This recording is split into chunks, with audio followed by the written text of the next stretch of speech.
ವಿದ್ಯಾರ್ಥಿಗಳೇ ನಮಸ್ಕಾರ.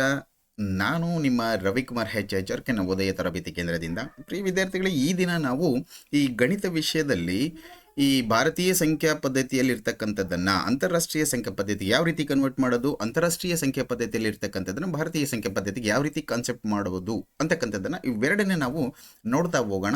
ಸೊ ಅದಕ್ಕೆ ಏನು ರೂಲ್ಸ್ ಆ್ಯಂಡ್ ರೆಗ್ಯುಲೇಷನ್ಸ್ ಇದಾವೆ ಅಂತಕ್ಕಂಥದ್ದನ್ನು ಅಥವಾ ನಿಯಮಗಳೇನಿದಾವೆ ಅಂತಕ್ಕಂಥದ್ದನ್ನು ನೋಡ್ತಾ ಹೋಗೋಣ. ಸೊ ವಿದ್ಯಾರ್ಥಿಗಳೇ, ನೀವೀಗ ನೋಡ್ತಾ ಇದ್ದೀರಾ ಈ ಭಾರತೀಯ ಸಂಖ್ಯಾ ಪದ್ಧತಿಯಲ್ಲಿ ಇರ್ತಕ್ಕಂಥದ್ದನ್ನು ನಾವು ಅಂತಾರಾಷ್ಟ್ರೀಯ ಸಂಖ್ಯಾ ಪದ್ಧತಿಗೆ ಯಾವ ರೀತಿ ಕನ್ವರ್ಟ್ ಮಾಡೋದು ಅಂತಕ್ಕಂಥದ್ದನ್ನು. ಸೊ ಫಸ್ಟ್ ಏನು ಕೇಳಿದರೆ ಅಂತಕ್ಕಂಥದ್ದನ್ನು ಫಸ್ಟ್ ನೋಡ್ರಿ, ಅದರ ನಿಯಮಗಳನ್ನು ನಾನು ಮತ್ತೆ ಹೇಳ್ತಾ ಹೋಗ್ತೀನಿ. ಎಸ್ ವಿದ್ಯಾರ್ಥಿಗಳೇ, ಭಾರತೀಯ ಸಂಖ್ಯಾ ಪದ್ಧತಿಯಲ್ಲಿರುವ ವಾಕ್ಯದಲ್ಲಿರುವಂತಹ ಒಂದು ಭಾರತೀಯ ಸಂಖ್ಯಾ ಪದ್ಧತಿಯಲ್ಲಿ ವಾಕ್ಯದಲ್ಲಿ ಕೊಟ್ಟಿರ್ತಕ್ಕಂಥ ಸಂಖ್ಯೆಗಳನ್ನು ಮಿಲಿಯನ್ ಕ್ರಮಕ್ಕೆ ಯಾವ ರೀತಿ ಪರಿವರ್ತನೆ ಮಾಡೋದು ಅಂದರೆ ಅಂತಾರಾಷ್ಟ್ರೀಯ ಪದ್ಧತಿಗೆ ಯಾವ ರೀತಿ ಕನ್ವರ್ಟ್ ಮಾಡೋದು ಅಂತಕ್ಕಂಥದ್ದನ್ನು ಹೇಳ್ತಾ ಹೋಗಿದ್ದಾರೆ. ಸೊ ಇಲ್ಲಿ ಮೊದಲನೇದಾಗಿ ನೀವೇನು ಮಾಡ್ತೀರಪ್ಪ ಅಂತಂದರೆ, ಈ ಭಾರತೀಯ ಸಂಖ್ಯಾ ಪದ್ಧತಿಯಲ್ಲಿ ಅಥವಾ ಅಂತಾರಾಷ್ಟ್ರೀಯ ಸಂಖ್ಯಾ ಪದ್ಧತಿಯಲ್ಲಿ ಯಾವುದೇ ಒಂದು ಸಂಖ್ಯಾ ಪದ್ಧತಿಯಲ್ಲಿ ವಾಕ್ಯ ರೂಪದಲ್ಲಿ ಕೊಟ್ಟಿರ್ತಕ್ಕಂಥದ್ದನ್ನು ಫಸ್ಟ್ ಓದ್ಕೋಬೇಕು. ನೀಟಾಗಿ ಓದ್ಕೊಂಡು ಆದ ನಂತರ ಆ ಸಂಖ್ಯೆಗಳನ್ನು ನೀವು ವಿತೌಟ್ ಅಲ್ಪ ವಿರಾಮ ಹಾಕ್ದಂಗೆ ಬರ್ಕೋಬೇಕು. ಅದಾದ ನಂತರ ಅವರು ಯಾವ ಪದ್ಧತಿಗೆ ಕೇಳಿದ್ದಾರೆ, ಭಾರತೀಯ ಸಂಖ್ಯಾ ಪದ್ಧತಿಯಿಂದ ಅಂತಾರಾಷ್ಟ್ರೀಯ ಸಂಖ್ಯಾ ಪದ್ಧತಿ ಕೇಳಿದಾರೋ ಅಥವಾ ಅಂತಾರಾಷ್ಟ್ರೀಯ ಸಂಖ್ಯಾ ಪದ್ಧತಿಯಿಂದ ಭಾರತೀಯ ಸಂಖ್ಯಾ ಪದ್ಧತಿ ಕೇಳಿದ್ರು ಅಂತಕ್ಕಂಥದ್ದನ್ನು ಯೋಚನೆ ಮಾಡಿ ಅಲ್ಪ ವಿರಾಮ, ಅದಕ್ಕನುಗುಣವಾಗಿ ಅಲ್ಪ ವಿರಾಮವನ್ನು ಹಾಕಬೇಕು. ಸೊ ಉದಾಹರಣೆಗೆ ಒಂದು ಲೆಕ್ಕ ಕೊಟ್ಟಿದ್ದಾರೆ ನೋಡ್ರಿ, ಇಲ್ಲಿ 5,55,55,055 ಇದನ್ನು ನಾವು ಅಂತಾರಾಷ್ಟ್ರೀಯ ಪದ್ಧತಿಗೆ ಅಥವಾ ಮಿಲಿಯನ್ ಪದ್ಧತಿಗೆ ಪರಿವರ್ತಿಸಿ ಅಥವಾ ಬರೆಯಿರಿ ಅಂತ ಕೊಟ್ಟಿದ್ದಾರೆ. ಸೊ ನೋಡ್ರಿ, ಅದನ್ನು ಬರೆದಾಗ ಯಾವ ರೀತಿ ಬರೀಬೇಕು. ನಾನು ಆಗಲೇ ಹೇಳಿದ್ನಲ್ವ, ಯಾವುದೇ ಒಂದು ನಂಬರ್ಸ್ ಕೊಡಲಿ ವಾಕ್ಯ ರೂಪದಲ್ಲಿರ್ತಕ್ಕಂಥದ್ದನ್ನು ನಂಬರ್ಸಲ್ಲಿ ಬರ್ಕೋಬೇಕು ಫಸ್ಟು. ಅದಾದ ನಂತರ ಯಾವ ಪದ್ಧತಿಗೆ ಕನ್ವರ್ಟ್ ಮಾಡಿರಿ ಅಂತ ಕೇಳಿದ್ರೆ ಅದ್ರ ಪ್ರಕಾರ ನಾವೇನು ಮಾಡ್ಕೋಬೇಕು, ಅಲ್ಪ ವಿರಾಮ ಹಾಕ್ಬಿಟ್ಟು ಓದಬೇಕು. ಈಗ ನೋಡ್ರಿ, ನಾನಿಲ್ಲಿ ಅಲ್ಪ ವಿರಾಮ ಹಾಕಿದ್ದೀನಿ. ಸೊ ಬಿಡಿ 10 100 1000 10,000 100,000 ಮಿಲಿಯನ್ 10 ಮಿಲಿಯನ್ 50 ಮಿಲಿಯನ್ 555,055.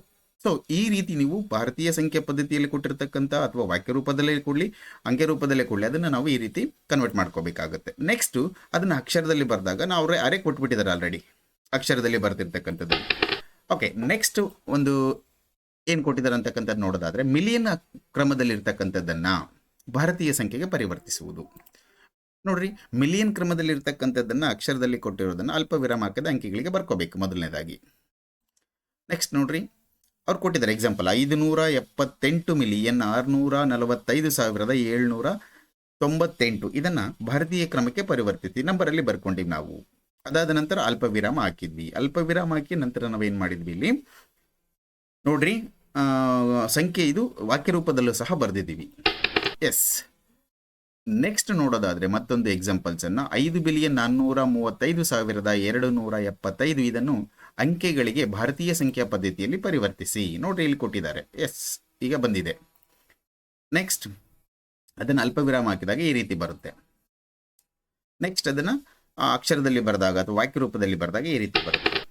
ಸೊ ವಿದ್ಯಾರ್ಥಿಗಳೇ, ಇಲ್ಲಿ ಭಾರತೀಯ ಸಂಖ್ಯಾ ಪದ್ಧತಿಗೂ ಮತ್ತು ಅಂತಾರಾಷ್ಟ್ರೀಯ ಸಂಖ್ಯಾ ಪದ್ಧತಿಗೂ ಬಿಡಿ 10 100 1000 10,000 ಯಾವ ರೀತಿ ನಾವು ಕಂಪ್ಯಾರಿಸನ್ ಮಾಡ್ಬೋದು ಅಂತಕ್ಕಂಥದ್ದು ಒಂದು ಕೋಷ್ಟಕವನ್ನು ಕೊಟ್ಟಿದ್ದೀನಿ. ಸೊ ಈ ರೀತಿ ನೀವು ಭಾರತೀಯ ಸಂಖ್ಯಾ ಪದ್ಧತಿಯಲ್ಲಿ ಇರ್ತಕ್ಕಂಥದ್ದನ್ನು ಅಂತಾರಾಷ್ಟ್ರೀಯ ಸಂಖ್ಯಾ ಪದ್ಧತಿಗೂ, ಅಂತಾರಾಷ್ಟ್ರೀಯಲ್ಲಿ ಇರ್ತಕ್ಕಂಥ ಸಂಖ್ಯಾ ಪದ್ಧತಿಯಲ್ಲಿದ್ದನ್ನು ಭಾರತೀಯ ಸಂಖ್ಯಾ ಪದ್ಧತಿಗೂ ಕನ್ವರ್ಟ್ ಮಾಡಬಹುದು ಅಂತ ಈ ಒಂದು ವಿಡಿಯೋದಲ್ಲಿ ತಿಳಿಸ್ಕೊಟ್ಟಿದ್ದೀನಿ. ಬಹುಶಃ ಇದು ನಿಮಗೆ ಅರ್ಥ ಆಗುತ್ತೆ ಅಂತ ತಿಳ್ಕೊಳ್ತಾ ಇವತ್ತಿನ ಒಂದು ಕ್ಲಾಸನ್ನು ಮುಗಿಸ್ತಾ ಇದ್ದೀನಿ. ಮತ್ತೊಂದು ಇಂಟ್ರೆಸ್ಟಿಂಗ್ ಆಗಿರ್ತಕ್ಕಂಥ ಮ್ಯಾಥ್ಸ್ ಟ್ರಿಕ್ಸನ್ನು ಮುಂದಿನ ಒಂದು ವಿಡಿಯೋದಲ್ಲಿ ಮಾಡ್ತೀನಿ. ಅಲ್ಲಿವರೆಗೂ ನಮಸ್ಕಾರ. ನೀವು ನಮ್ಮ ಒಂದು ವಿಡಿಯೋವನ್ನು ಲೈಕ್ ಮಾಡಿ ಮತ್ತು ಸಬ್ಸ್ಕ್ರೈಬ್ ಮಾಡಿಕೊಡ್ರಿ ಅನ್ನೋದನ್ನು ಮಾತ್ರ ಮರಿಬೇಡಿ. ಕಾರಣ ನಾವು ಯಾವುದೇ ವಿಡಿಯೋ ಮಾಡಿದ್ರೂ ಸಹ ನಿಮಗೆ ಅಪ್ಡೇಟ್ಸ್ ಬರುತ್ತೆ. ಆದ್ದರಿಂದ ನೀವು ಸಬ್ಸ್ಕ್ರೈಬ್ ಮಾಡೋದನ್ನು ಮರಿಬೇಡ್ರಿ ಅಂತ ಹೇಳ್ತಾ ಮತ್ತೊಮ್ಮೆ ನಿಮ್ಮೆಲ್ಲರಿಗೂ ಸಹ ನಮಸ್ಕಾರಗಳು.